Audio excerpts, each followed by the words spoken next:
Hello and welcome to our 30-minute masterclass and Q&A with the lovely Emily Lavinia as part of Just Like Us' School Diversity Week, an event we run every year across the country to encourage schools to be an awesome and welcoming environment for young LGBT+ people.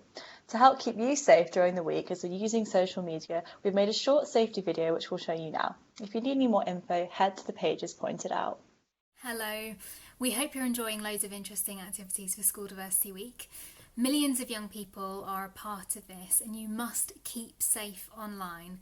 So as part of this, we are moderating and disabling public comments you might make on our social media so we can protect your identities. If you do want to communicate something to us, please just direct message us on our social media platforms, or you can email info@justlikeus.org so we make sure that we're still protecting your identity. Justlikeus.org/betteronline has more information about this and also has some information about where you can go for help or where someone else can go if they need help. Without further ado, I'm happy to introduce Emily Lavinia, a blogger and influencer who writes about well-being, mental health and women's health. As part of her work, she writes and speaks candidly and openly about her experience as a bisexual woman. We can't wait for her to share some advice and insight about staying safe online in this masterclass. Hi, Emily. Hi Sophie, thank you so much for having me. I'm Emily Lavinia and I am a writer, brand consultant and an influencer. I identify as bisexual and my pronouns are she, her. I hope that you're all doing well and coping with lockdown wherever you are. As this week is School Diversity Week, I've teamed up with Just Like Us to offer you some tips, some support, some guidance on staying safe online. We're all spending a lot of time on social media at the moment, and while that can be really great for growing community and reaching out to our chosen family when we're feeling isolated, it can also be a bit of a scary place to be. So I have a few tips on how to retain and express your identity, be yourself and not feel isolated, but also stay safe. So being authentic is one of the most wonderful things you can be on social media, but that does take a lot of courage. Even for somebody like me, I've been doing public speaking, personal essays, TV, social media for about 10 years now, and I share a lot of myself, especially online, but I've spent a lot of time figuring out how much of myself I want to put out there and how much I want to keep private and just for me. So perfect balance is different for everybody. Your boundaries might be totally different to mine. What I'm comfortable sharing might not be comfortable for you, or things that you want to talk about on your channels might not be the sort of thing I'd be comfortable to share. It really does depend on where your boundary sits and what you feel okay with. So it's quite important to spend time before you think about putting yourself out there online, just thinking about what I want to share and what I don't want to share. Is that okay with me or is that not okay with me? It sounds very simple, but doing a simple exercise like that can really help you to define where your boundaries lie, what's all right, what's not all right, and not contribute to you feeling pressured by other people. Just because someone else is doing something doesn't mean it's for you. So that's basically my first piece of advice. Hold something back for yourself. You don't have to be totally vulnerable. You don't have to put yourself out there. Just make sure that you check in with yourself whenever you think about posting something and think, does this belong on social media? Or is this just for me? Would I mind if my teachers saw this? What does it say about me as a person? I mean, maybe it's something I just write in my diary or speak to a therapist about or tell my friends. Maybe it's something that actually does represent me and I feel really good about, and I absolutely want to share this. It really represents who I am. And I'm cool with that, and I wouldn't mind anybody seeing it. I think it's really important to weigh up these things. Every single status, every single post, sure, it's going to take a while to assess every single thing, but just try and be mindful and get into the exercise of thinking things through before you hit send. I mean, be choosy. I think being choosy is really important because it is your choice, it is your channel. You know, you've set it up, it's an extension of you. We all use social media so much now that it's quite hard to get away from. It is an extension of who we are and our personality. But I have to be honest, my social media channels, sure, they're an extension of me, but they're not all of who I am. They're a bit of a persona. When I post on Instagram, that's not 100% Emily Lavinia. It's a bit of me that I've decided I'm okay with sharing. And that's to keep myself safe. That's to make sure that I don't share something that I would feel really upset or really uncomfortable receiving negative feedback on, or that I wouldn't enjoy someone weighing in on. In fact, I never used to post pictures of myself, never used to post videos. I just used to do my writing and I'd post some photography. But as my confidence grew and I started feeling safe in my community online, I started feeling like I could speak to camera and I could post pictures of myself. So your boundaries won't always be the same. You might start posting the odd, piece of writing that you've done, maybe a poem, maybe you express yourself through music, maybe makeup, maybe the way you dress, maybe the way you move, maybe just some of the things that you like doing. It doesn't really matter because your channel is yours. You can do whatever you like. You don't have to be like anyone else. That's the beauty of it. But it's quite important to think about who you're posting it to. So the next piece of advice I would offer is think about your community. Do you feel safe and confident with them? Are the people on that particular platform, I don't know if it's TikTok, maybe it's Instagram, whatever you're using, are the people following you, or the people you're posting to and allowing to see your content, the people you want to see it? Do you feel like they have your back? Do you feel like they are on your team? With your privacy settings, you can alter who sees your content and who you're sharing it with. Sometimes I post things online and think, oh, I really wouldn't want my mum to see that. But not because there's anything wrong with it, just because maybe that one's not for my mum. I mean, it's definitely for my friends, it's definitely for my community, but there's only so much of one thing or the other that I want my family to see. So I think it's important to make sure that you feel comfortable with your audience, with your community. Make sure you check out your sharing settings and your privacy settings, because if you share something with someone that you'd rather didn't end up on another platform, and your sharing settings enable them to share it and post it elsewhere, that's maybe going to make you feel quite vulnerable.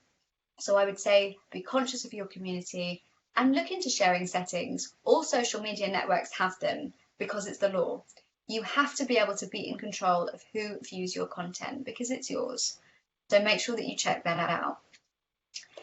It's a million different things that you can post online as well, like I was saying earlier. It doesn't necessarily have to be a really candid video of you talking about your experiences. Really own your content. It doesn't have to be a selfie. It doesn't even really have to be something that anyone else has ever posted before, just as long as you feel confident and comfortable posting it and you feel like you're authentic. The next point is, and this is very, very important, only use verified social networking sites. I know that there are lots of new sites and new chat rooms and all kinds of different messaging software popping up every single day, but it's really important to use verified software and verified platforms. This is because in order to upload images, you need to essentially be a real person. But there are a lot of people that use social networks as bots or as alternative personas. Now, I say that like it's a negative thing. Obviously, it's not. My persona is not me online, but I'm still a real person behind the account, and it's still an extension of who I really am. You might want to post something that shows you dressed up in a character that you don't spend every day being at school. That's cool, but you have to make sure that in turn, you're not interacting with other accounts that you have no idea who's behind them. So you always use verified sites, always use verified software. And own your content. It belongs to you, it's yours. You make sure that you share it with who you want to share it with. Be mindful when creating content for certain platforms. And you can also, as well as using privacy protection control on individual apps and networks, you can use apps that, give you a password for things. So you can pop all of your content somewhere.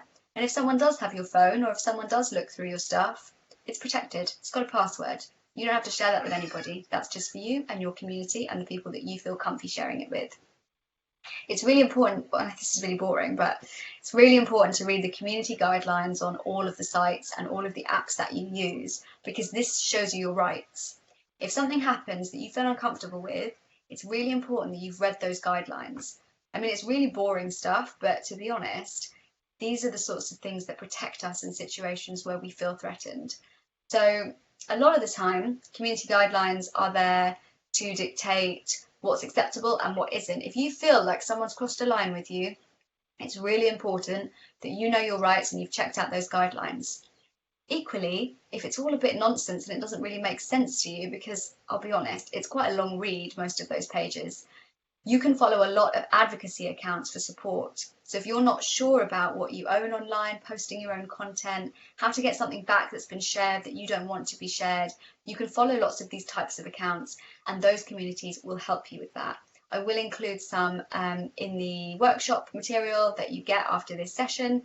And obviously, if you need any more information, you can hit up the team at JLU and they will help you as well. So the next piece of advice is don't compare yourself to other people, which is really, really obvious. But on social media, it's really easy to compare and despair. I spent a lot of time worrying that what I was putting out there was not as good as everyone else's because it wasn't the same. But the whole idea of social media is to express our creativity and communicate. And if we're just pretending to be someone else that's doing something similar, that's a bit boring. I admire lots of different people, and if they're doing something really cool, I might take hints from them.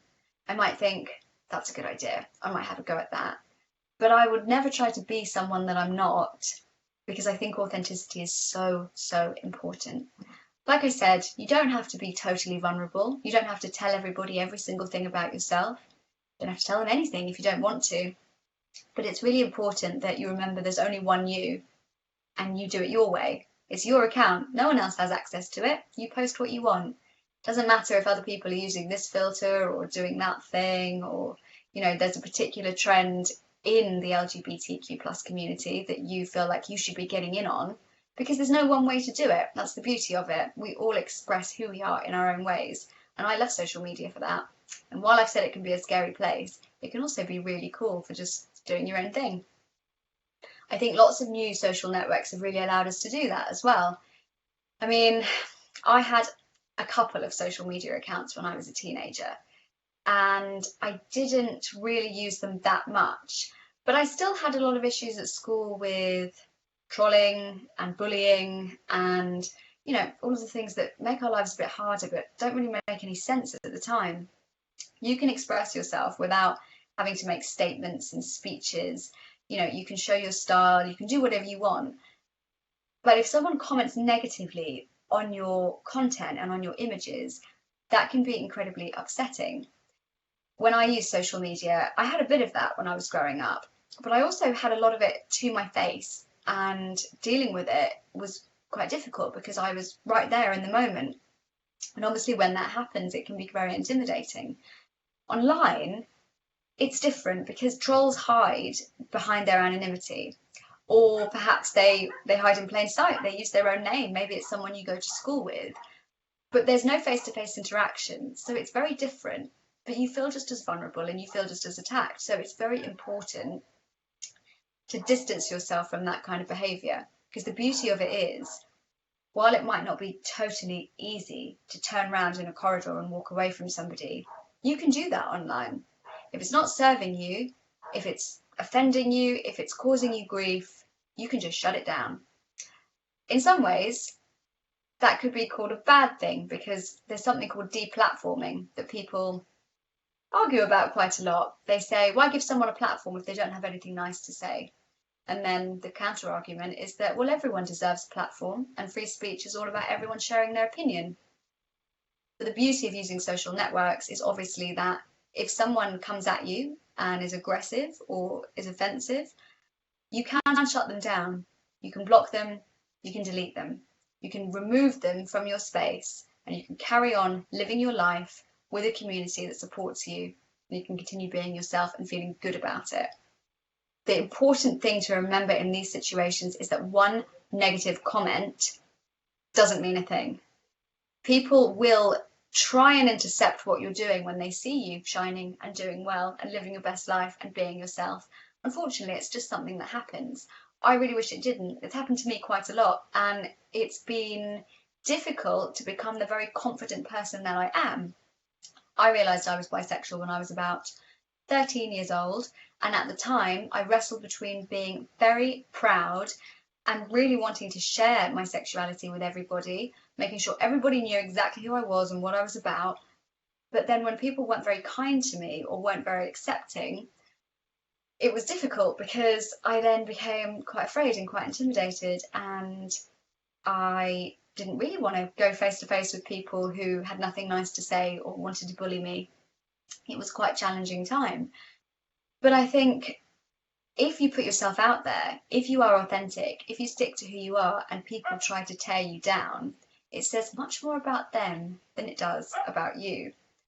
And let's be honest, when you're 13 years old, if you know who you are and you are totally cool with that and you are walking around telling everybody this is who I am, I don't know many 13-year-olds that are like that.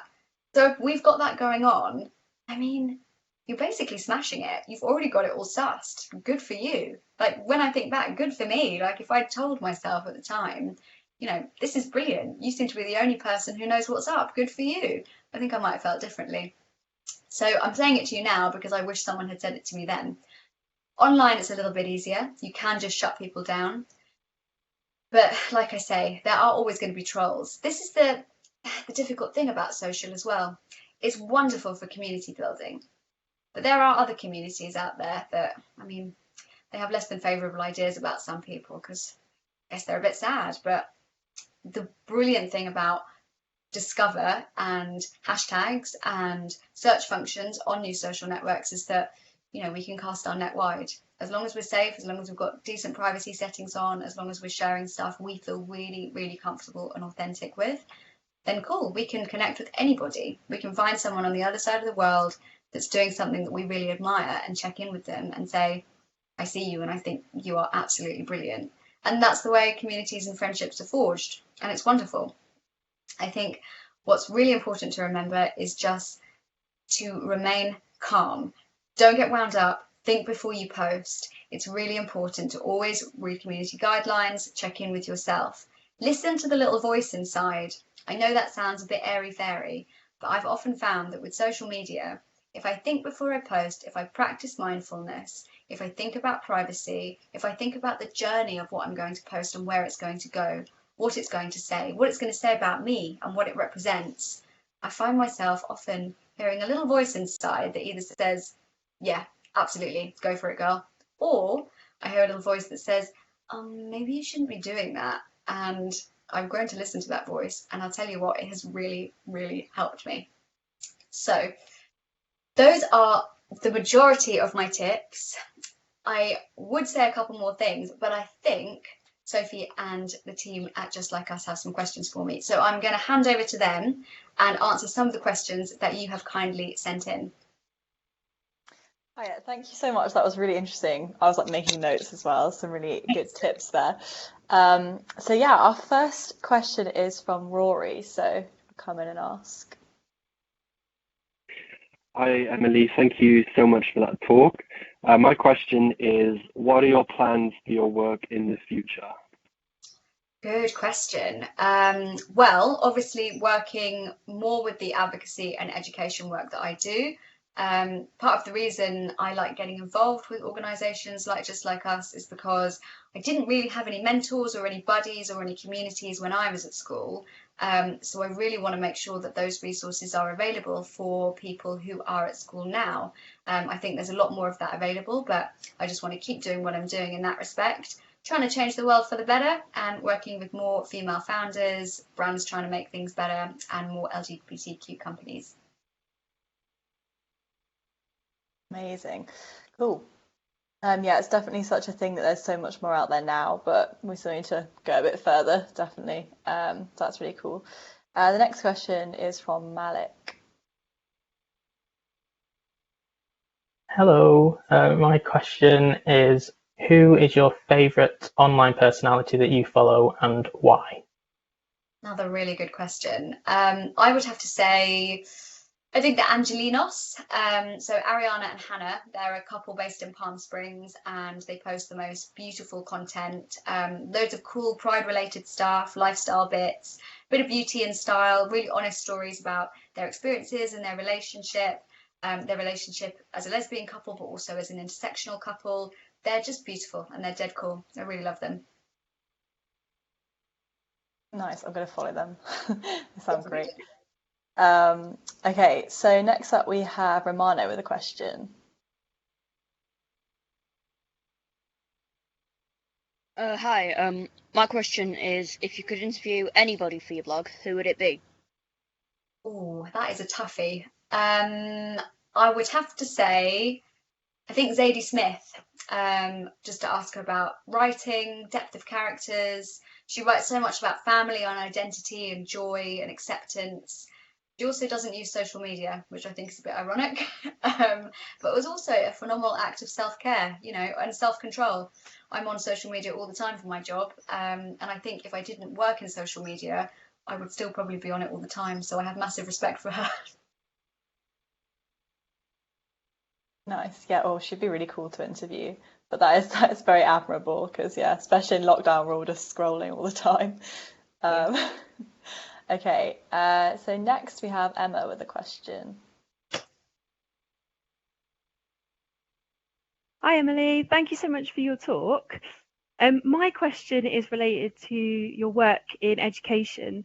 So, because the new sex and relationships curriculum from the next school year is going to be LGBT plus inclusive, what would you hope is now included in the curriculum?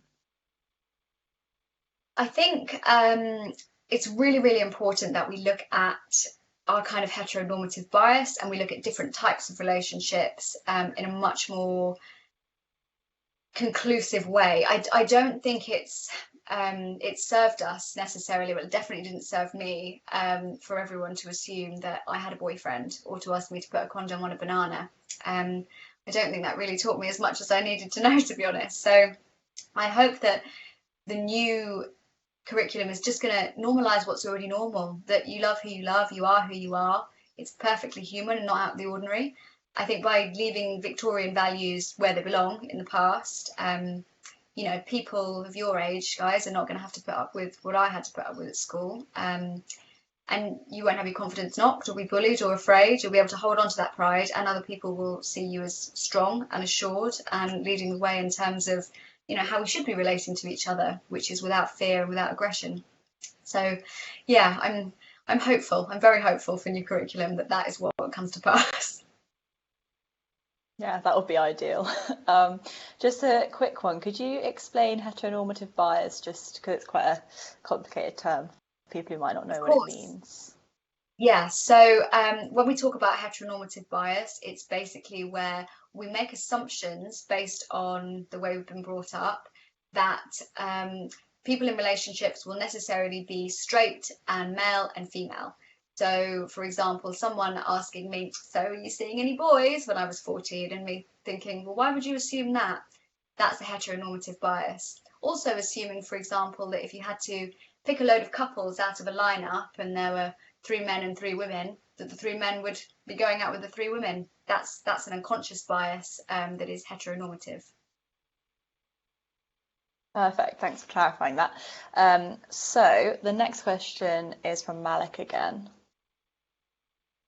Hi again. This question is, what advice would you give to yourself in secondary school? Oh, so much advice. Well, I would say, Emily, did you know that you don't have to go out with boys just to fit in and so people won't be mean to you, especially ones you don't even like? And did you know that just because a teacher is an adult, that doesn't mean that their opinion means anything? An opinion is an opinion, it's not a fact. Just because someone is older than you doesn't necessarily mean they're wiser and they have any right to tell you how to live your life. Did you know that if people don't accept your sexuality, it's okay to stop hanging out with them? And you don't have to talk to them on social media. It's okay to keep a diary. It's okay to cry. Therapy helps and everyone should have it. Yeah, do what you're comfortable with. Listen to that little voice and you'll find your people eventually. They will be incredible and you'll have a great time. That's such a lovely message. I think, yeah, that's the last question we've got time for. So thank you so much for sharing so much wise advice and for your excellent answers to those questions.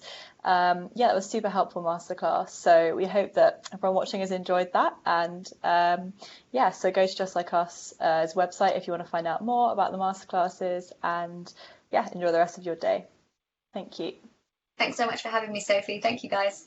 Thank you.